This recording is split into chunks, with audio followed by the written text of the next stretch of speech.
Mga kakusina, for today's video, gagawa tayo ng all-time favorite nating sardinas. Yung sardines and tomato sauce. Gamit natin ang tamban fish. Mura lang po ang ganitong isda sa palengke. At tuturuan ko kayo sa sekreto kung paano mas mapasarap natin ang sardinas. Napakasarap nito ang sardinas recipe natin.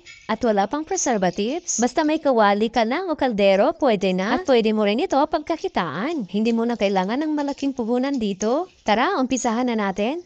At dito, meron tayong 1 kilo na tamba na isda. Hinugasan ko na pong mabuti yan. Tatanggalin lang natin ang buto ng isda o tinik. At ganito lang ang gagawin natin. Sundan nyo na lang po ang ginagawa ko. Sa umpisa, mahihirapan ka talaga. Pero kalaunan, masasanay ka rin. Mag-practice ka muna sa pagtanggal ng tinik o buto. Practice makes perfect! Charot! Nakagawa na din ba kayo nitong homemade na sardinas? Mas masarap kasi ang homemade kasi walang preservatives. Ayan, perfect ang pagkatanggal natin sa buto ng isda.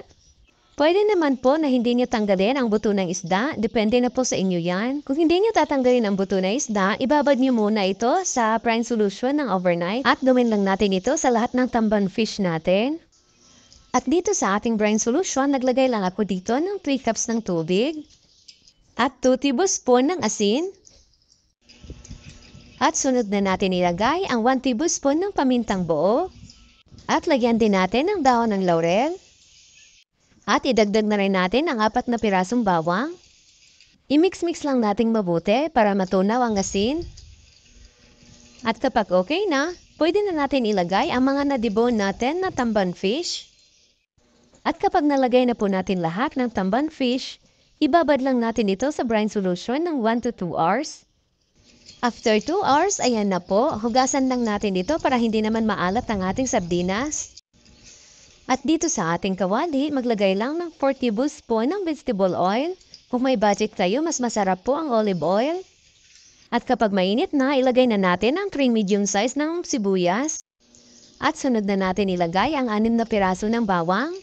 Pwede nyo dagdagan o bawasan ang ating bawang at sibuyas. At maglagay rin tayo ng 1 teaspoon ng paminta. At dahon ng laurel. At ilagay na natin ang bida sa ating sardinas. Ang 250 grams ng tomato sauce. Kahit anong brand po ng tomato sauce ay pwede po. Gamitin nyo na ang mga paborito nyong tomato sauce. Lagyan din natin ng 1 teaspoon ng asin. At 1 1/2 tablespoon ng brown sugar. Maglagay rin tayo ng 1 1/2 cup ng tubig. At sa pampalasa, lagyan lang natin ng seasoning. Depende na sa inyo kung anong klaseng seasoning ang gusto nyo ilagay dito. Basta tikman nyo na lang po para swak sa inyong panlasa. At ito ang sikreto natin. Maglagay lang ng 1 teaspoon ng rosemary leaves. At ito ang magbibigay ng kakaibang aroma dito sa ating sardinas. Napakabango talaga nito.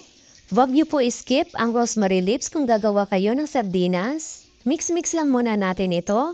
At pwede na natin ilagay ang mga tamban fish na soup natin sa brine solution.